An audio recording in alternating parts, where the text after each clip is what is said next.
Hello दोस्तों, आप सभी का स्वागत है करंट अफेयर के आज के सेशन में। और आज है 2 जून। तो चलिए शुरू करते हैं हम लोग आज का करंट अफेयर एमसीक्यू। जो पहला क्वेश्चन दोस्तों, हाल ही में सूर्य समाग्री सुमन कल्याणपुर का 89 वर्ष की आयु में निधन हो गया। उन्हें भारत सरकार द्वारा किस वर्ष देश के तीसरे सर्वोच्च नागरिक सम्मान पद्म भूषण से सम्मानित किया गया था? तो दोस्तों, सुमन कल्याणपुर जो वेटरन सिंगर हैं, उनका निधन हो गया मुंबई में। और दोस्तों, उनको 2023 में उनको दिया गया था पद्म भूषण 2023 में प्रदान किया गया था। दोस्तों, ये शास्त्रीय जो गायन शैली होती है, यानी शास्त्रीय संगीत, क्लासिकल म्यूजिक, उस पृष्ठभूमि से आती थी वो। और इनकी तुलना एक समय 70-80 के दशक में, 60-70 के दशक में लता मंगेशकर से की जाने लगी थी। संगीत में योगदान उन्होंने हिंदी, मराठी, बंगाली, गुजराती और भोजपुरी सहित कई भाषाओं के फिल्मों में इन्होंने अपनी मधुर आवाज़ दिया है। पुरस्कार और दोस्तों 2023 में इन्हें पद्म विभूषण दिया गया था। महाराष्ट्र के बारे में थोड़ा देख लेते हैं दोस्तों, क्योंकि ये महाराष्ट्र से बिलोंग करती थी। तो महाराष्ट्र में मुख्य रूप से दोस्तों, महाराष्ट्र दक्कन पठार के रीजन का एक स्टेट है। और जो भी स्टेट जो दक्कन पठार हैं, यहाँ पे काली मिट्टी दोस्तों, यहाँ मिट्टी जो मिलेगी वो काली मिट्टी मिलेगी, क्योंकि दक्कन पठार लावा पठार से बना हुआ है और उसमें आयरन ऑक्साइड प्राप्त होते हैं।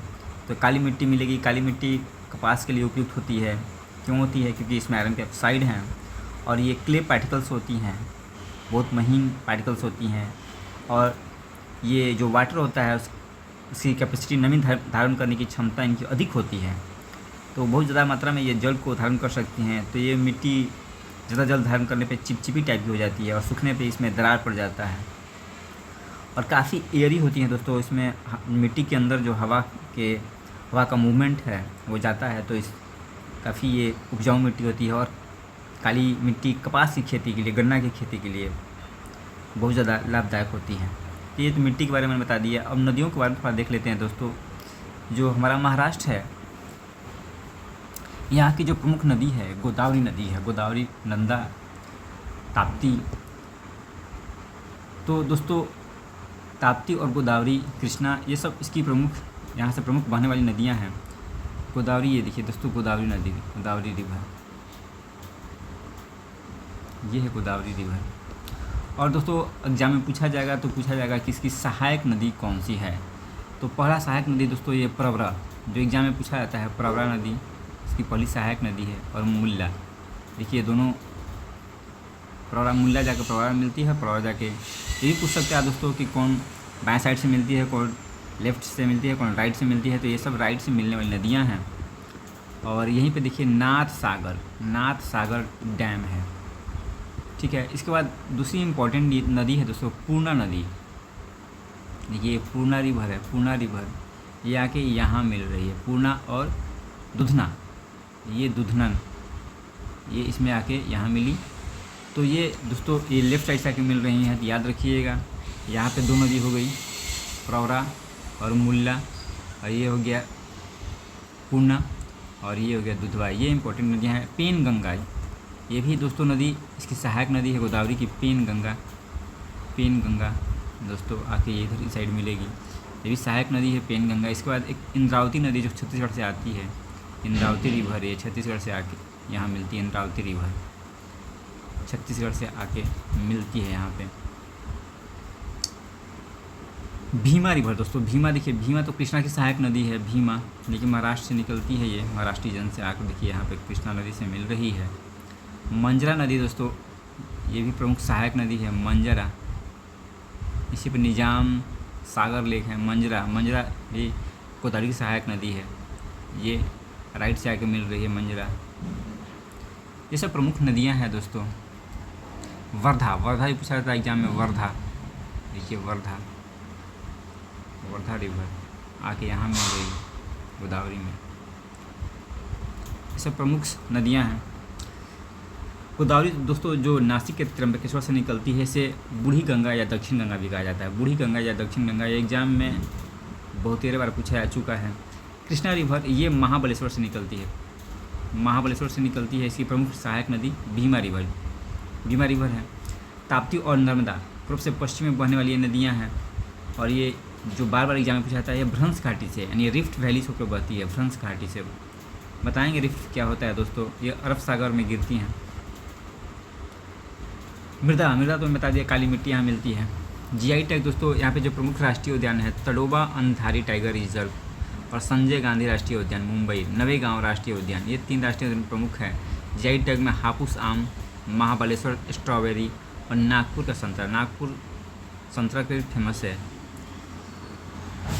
नेक्स्ट क्वेश्चन दोस्तों, हाल ही में सिंगापुर ओपन 2026 में पुरुष युगल यानी मेंस डबल्स का खिताब जीतकर इतिहास रचने वाली सात्विक साईराज रंकीरेड्डी और चिराग शेट्टी की जोड़ी का संबंध किस खेल से है? दोस्तों इन्होंने सिंगापुर ओपन जीता है, सात्विक साईराज रंकीरेड्डी और चिराग शेट्टी। सात्विक चिराग कहा जाता है इनकी जोड़ी और ये बैडमिंटन के खिलाड़ी हैं, बैडमिंटन से जुड़ा हुआ है। अभी हाल फिलहाल में सिंगापुर ओपन इन्होंने जीता है और फाइनल में इन्होंने इंडोनेशिया की जो विश्व नंबर 3 जोड़ी है फजर अल्फियान और मोहम्मद सोहेल फिक्री, इनको इन्होंने पराजित किया है। दोस्तों कभी कभी एग्जाम में जो बैडमिंटन से जुड़ा हुआ ट्रॉफी है उसका नाम पूछ लेता है, जैसे थॉमस कप ये बैडमिंटन से जुड़ा हुआ है। उबेर कप ये अंतर्राष्ट्रीय, सुधीरमन कप ये सब इंटरनेशनल है, सुधीरमन कप। रहमतुल्ला कप ये भारत से जुड़ा हुआ है, रहमतुल्ला कप राष्ट्रीय। चड्ढा कप ये भी राष्ट्रीय है, भारत से जुड़ा हुआ राष्ट्रीय। ये सब बैडमिंटन की कुछ ट्रॉफियां हैं जो नेशनल भी हैं, इंटरनेशनल भी हैं। ये बहुत इंपॉर्टेंट क्वेश्चन है दोस्तों। हाल ही में 5 न्यायाधीशों की नियुक्ति के बाद भारत के सर्वोच्च न्यायालय में मुख्य न्यायाधीश सहित न्यायाधीशों की कुल संख्या, स्वीकृत संख्या कितनी हो गई है? दोस्तों अभी 5 न्यायाधीशों को जो है सुप्रीम कोर्ट में न्यायाधीश बनाया गया है। तो दोस्तों अब कुल संख्या जो है 32 था तो 37 हो गए दोस्तों। 32 + 5 37 हो गए दोस्तों। और जो ये 5 न्यायाधीश हैं ये विधि मंत्रालय के अनुसार पंजाब और हरियाणा उच्च न्यायालय के मुख्य न्यायाधीश न्यायमूर्ति सीलू नागू, बॉम्बे उच्च न्यायालय के मुख्य न्यायाधीश न्यायमूर्ति सी चंद्रशेखर, कभी नाम भी पूछ लिया बीपीएससी पीटी में। मध्य प्रदेश उच्च न्यायालय के मुख्य न्यायाधीश, कम से कम स्टेट तो याद ही रखिए, न्यायमूर्ति संजीव सचदेवा। और जम्मू कश्मीर एवं लद्दाख उच्च न्यायालय हाई कोर्ट के मुख्य न्यायाधीश न्यायमूर्ति अरुण पल्ली। और इसके साथ ही वरिष्ठ अधिवक्ता जो वरिष्ठ एडवोकेट हैं वेंकटा सुब्रमणी मोहना, इनको भी सर्वोच्च न्यायालय में न्यायाधीश नियुक्त किया गया है। दोस्तों संसद को ये पावर मिलता है कि वो सुप्रीम कोर्ट के न्यायाधीशों की नियुक्ति कर सकता है। कितनी संख्या में न्यायाधीश होंगे, ये संसद को पावर है। और संविधान के अनुच्छेद 124(1) इसमें सुप्रीम कोर्ट गठन होगा। सुप्रीम कोर्ट के बारे में बताया गया है कि संगठन के बारे में बताया गया है कि भारत का एक सुप्रीम कोर्ट होगा। 124(2) में दोस्तों न्यायाधीशों की नियुक्ति की बात की गई है। न्यायाधीशों की नियुक्ति किया जाएगा और ये संसद, पार्लियामेंट, राष्ट्रपति करता है। दोस्तों इसमें 124(3) में जो बताया गया है उनकी योग्यता क्या होगी, किससे न्यायाधीश नियुक्त किया जाएगा सुप्रीम कोर्ट में, इन सब चीज़ों के बारे में 124(3) में बताया गया है। 124(4) में बताया गया है दोस्तों कि किस आधार पर इन्हें हटाया जा सकता है, महाभियोग लगा के किस आधार पर हटाया जा सकता है। इन सब चीज़ों के बारे में कभी एग्जाम में पूछा जा सकता है। तो दोस्तों देखते हैं कार्यकाल और पात्रता। सर्वोच्च न्यायालय के न्यायाधीश जो है 65 वर्ष की आयु तक पद पर बने रहते हैं, 65 वर्ष के। और कोई भी व्यक्ति जो है कम से कम 5 वर्ष किसी भी हाई कोर्ट में 5 वर्ष तक वो न्यायाधीश रहा हो या 10 वर्ष तक एडवोकेट रहा हो तो राष्ट्रपति उसकी नियुक्ति कर सकता है न्यायाधीश के रूप में। और उसके नज़र में एक प्रतिष्ठित विधिवेत्ता हो यानी डिस्टिंग्विश्ड जूरिस्ट हो। न्यायाधीशों से जुड़ा 3 मामले हैं दोस्तों नियुक्ति से। प्रथम न्यायाधीश मामला जो एग्जाम में पूछे जाते हैं, प्रथम न्यायाधीश मामला 1982 में फर्स्ट जज केस आया था। इसमें न्यायालय ने कहा था कि परामर्श का अर्थ सहमति नहीं है, यानी जो सुप्रीम कोर्ट राष्ट्रपति को परामर्श दे रहा है उसका मतलब यह नहीं है कि सहमति ही है। द्वितीय न्यायाधीश में ये कहा गया है कि न्यायालय ने अपने जो पिछला फैसला था उसको पलट दिया और बोला कि परामर्श का अर्थ है वास्तव में सहमति है। यहीं से कॉलेजियम प्रणाली का जन्म होता है। और तृतीय न्यायाधीश मामले में सर्वोच्च न्यायालय ने कॉलेजियम प्रणाली का विस्तार कर दिया उसमें कहा गया है कि न्यायाधीशों की नियुक्ति में एक कॉलेजियम प्रणाली होगा जिसमें मुख्य न्यायाधीश के अलावा 4 वरिष्ठतम न्यायाधीश शामिल होंगे। इसके बाद उसी तरह से उसी कॉलेजियम प्रणाली पर न्यायाधीशों की नियुक्ति की जाने लगी थी और की जा रही है।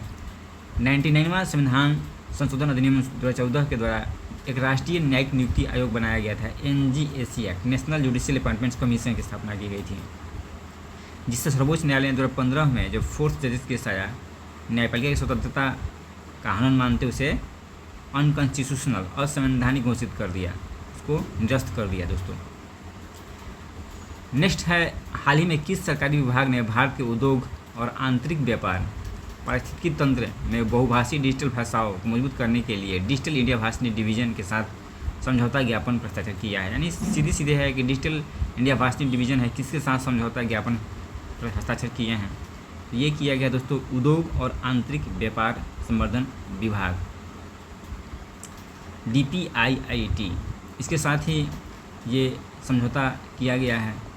और समझौते का मुख्य जो उद्देश्य है कि किस तरह से जो ट्रेड है हमारा उद्योग और आंतरिक व्यापार, उसके संवर्धन के लिए डिजिटल प्लेटफॉर्मों का जो है एक्सेस बढ़ाया जाए, उसको बढ़ावा दिया जाए।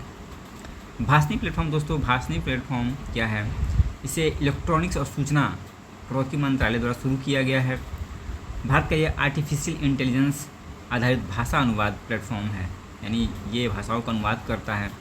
इसका प्रमुख उद्देश्य है कि भारतीय भाषाओं को एक सहज डिजिटल इकोसिस्टम के रूप में डेवलप करना, सभी को एक्सेस मिले, सभी को सही भाषाओं में इंफॉर्मेशन मिले, तभी तो ट्रेड बढ़ेगा और डेवलपमेंट होगा। अगला क्वेश्चन है दोस्तों, हाल ही में खोजी गई मेसालिना विश्नोई किससे संबंधित है? तो इमेज तो खुद ही बता रहा है कि किससे संबंधित है। छिपकली, ये छिपकली से संबंधित है मेसालिना विश्नोई, और हाल ही में ये बीकानेर ज़िले, जो राजस्थान का बीकानेर डिस्ट्रिक्ट है, वहीं पर इस छिपकली की नई प्रजाति मेसालिना विश्नोई की खोज की गई है।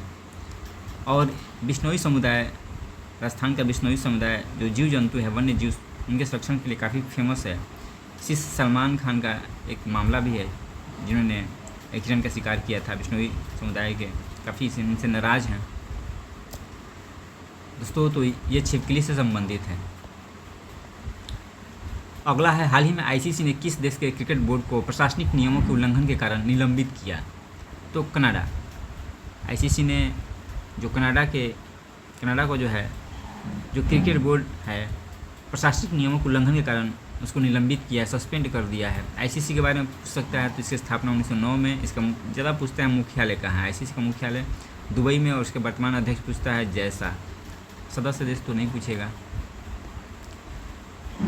अगला है दोस्तों, वर्ष 2026 के लिए ब्रिक्स की अध्यक्षता भारत कर रहा है। इस क्रम में 4 से 5 जून को ब्रिक्स संस्कृति कार्य समूह की दूसरी बैठक उत्तर प्रदेश के किस शहर में होने वाली है? तो वाराणसी में ब्रिक्स संस्कृति कार्य समूह की बैठक हो रही है दोस्तों, मुख्य 4 से 5 जून को हो रही है। ब्रिक्स मुख्य रूप से दोस्तों इसकी संकल्पना किए थे जेम्स ओ'नील। मैंने बताता हूँ कि एक में अर्थशास्त्री जेम्स ओ'नील की ये संकल्पना थी ब्रिक्स। पहले ब्रिक था, 2010 में दक्षिण अफ्रीका शामिल होता है तो ये ब्रिक्स बन जाता है। और ये डेवलपिंग कंट्रीज का दोस्तों एक संगठन है। 1 जनवरी 2024 को इसमें 5 नए सदस्य मिस्र, इथियोपिया, ईरान, सऊदी अरब और संयुक्त अरब अमीरात आधिकारिक रूप से इसमें शामिल हो जाते हैं। और वर्तमान में ये वैश्विक आबादी का 45% से अधिक अर्थव्यवस्था PPP के आधार पर और 36% हिस्से का प्रतिनिधित्व करता है। ये सब तो नहीं पूछेगा, लेकिन ये पूछ सकता है कि 5 नए सदस्य कब शामिल किए गए। तो दोस्तों ये करंट अफेयर 2 जून में इतना ही था। Thank you.